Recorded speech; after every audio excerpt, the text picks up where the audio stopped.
Maharashtra TV news, आवाज सर्वसामान्यांचा। आता आपण उभे आहोत जळगाव शहरातील रेल्वे स्टेशन परिसर येथे आणि ही पोलीस चौकी आहे रेल्वे पोलिसांची, जे लोहमार्ग पोलीस म्हणले जातील। पोलीस स्टेशन अंतर्गत भुसावल या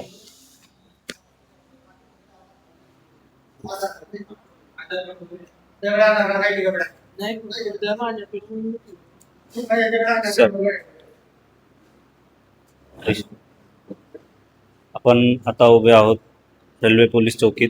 आणि नाव काय तुझं? अनिकेत माळी। याला रेल्वेतून धक्का देऊन फेकण्यात आलेला आहे आणि चाकू लावून त्याचा मोबाईल हिसकावून घेतलेला आहे। बेटा कोणती गाडी होती? पुणे अमरावती। किती वाजेची घटना आहे? आपल्या 8:30 8:30 वाजता। हो 8:30। काय केलं, काय झालं तुझ्यासोबत?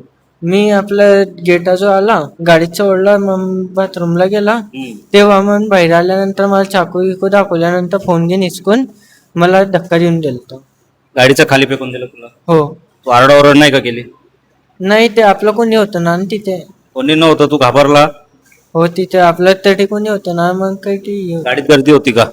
नाही, आज काही इथली गर्दी नाही होती। स्लीपर डब्यामध्ये होता ना मी याच्या। रिझर्वेशन मध्ये बसलेला होता? हो, यासाठी तिकीट काढलेलं होतं? हो, तिकीट होतं। 5 बनवले होते ना। 5 बनवलेली आहे? हो। बरं सर, ही केस तुमच्याकडे आलेली आहे। संबंधित जो तक्रारदार आहे त्याचे सांगण्यानुसार आपण तक्रार नोंदवलेली आहे आणि आम्ही तक्रार दाखल करून आमच्या पोलीस स्टेशनला पाठवून वरिष्ठांशी बोलणं केलं। तुमचं नाव? पोलीस हवालदार बॉटल नंबर 23 हेमंत नारवाडे। तर तक्रारदार सांगण्याकडे आपण तक्रार नोंदवली, वरिष्ठांना त्याबाबत माहिती दिलेली आहे आणि संबंधित तपास हा अधिकाऱ्यांच्या अनुषंगाने अधिकारी जे सुचवतील बरोबर या अधिकाऱ्याच्या अनुषंगाने अधिकाऱ्यांकडे तपास हा सुपूर्द करून पुढील चौकशी होईल। ठाणे अंमलदार कोण आहे इकडं? ठाणे अंमलदार। बरं, अशा घटना इथं म्हणजे आता याला गाडीतून धक्का मारला, त्याच्यावर माझं ऑब्जेक्शन नाही, तुमच्यावर काही समजू शकतो, होत असते घटना। मात्र रेल्वे स्टेशन पासून तर 3-4 किलोमीटरच्या अंतरापर्यंत म्हणजे आसोदा रेल्वे गेट पर्यंत मोबाईल हिसकवणे, चैन स्नॅचिंग किंवा पॉकेट मार ह्या घटना जास्त होतात।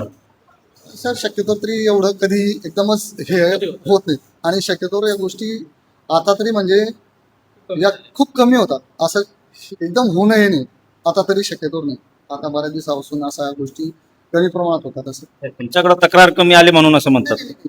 आता तरी आमच्याकडे आता जशी माझी नेमणूक आहे त्या कालावधीत तरी या प्रमाणात कमी, एवढं नाही म्हणणं। किती दिवस झाले तुमच्या नेमणूक? मला सर इतर झाले 2-3 वर्ष तरी सर। 3 वर्ष झालं।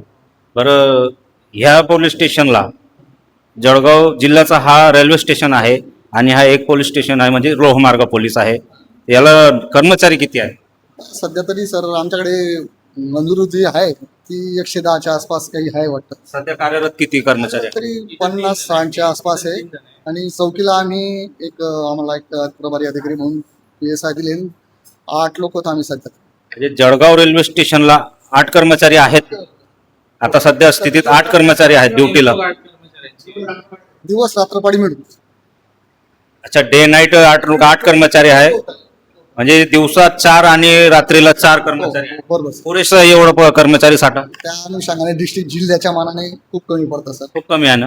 याच्याकडे प्रशासनानं लक्ष द्यायला पाहिजे किंवा संबंधित पोलीस स्टेशन भुसावळ मंडल जे आहे त्यांनी कर्मचारी संख्या वाढवायला पाहिजे की नको? साहजिक सरकारकडे मंजुरी आहे त्यानुसार तरी व्हायला पाहिजे। मंजुरी किती कर्मचाऱ्यांची आहे?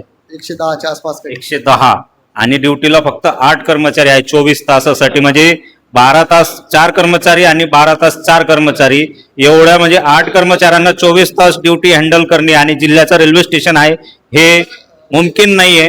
विशेष म्हणजे 4 कर्मचारी असल्याने ह्या घटना वाढतील हे म्हणजे खात्रीशीर घटना आहे। आणि 4 कर्मचारी प्लॅटफॉर्म क्रमांक 1, 2, 3 आणि 5 पर्यंत हँडल नाही करू शकत। पोलीस स्टेशनचं पूर्ण येतं, पोलीस स्टेशनचा भाग येतो आमचा हा, म्हणजे पोलीस स्टेशन नंतर भुसावळ चौकी त्याच्या अंडर। भुसावळ मंडल आहे ते बरोबर आहे तुमचं म्हणणं, मात्र जळगाव रेल्वे स्टेशनला फक्त 8 कर्मचारी आहेत, दिवसा 4 आणि रात्रीला 4। मी तेच म्हणतोय, बरोबर आहे ना? म्हणजे 8 कर्मचारी पुरेसे आहे का 24 तासासाठी? सध्या डिस्ट्रिक्टच्या मानाने आमचं तेच म्हणणं आहे की इथं संख्याबळ वाढवायला पाहिजे रेल्वेने, म्हणजे रेल्वे पोलिसांनी यांचे जे भुसावळ मंडल आहे तेथील वरिष्ठ अधिकाऱ्यांनी जळगाव रेल्वे स्टेशनसाठी अतिरिक्त कर्मचारी पुरवायला पाहिजेत. फक्त इथं 4 लोक ड्युटीला असतात दिवसा आणि रात्रीला 4 लोक असतात. म्हणजे जिल्ह्याचं रेल्वे स्टेशन आहे, मोठं रेल्वे स्टेशन असल्याने संख्याबळ पुरेसं नसल्याने इथं चोऱ्या किंवा इतर घटनांमध्ये वाढ होताना दिसून येत आहे. कॅमेरा पर्सन नितीन पाटीलसह Akbar Patel, Vande Maharashtra TV media, Jalgaon. Vande Maharashtra TV news, आवाज सर्वसामान्यांचा. अशाच नवनवीन बातम्या पाहण्यासाठी आमच्या चॅनलला सबस्क्राईब करा, बेल आयकॉनला क्लिक करा.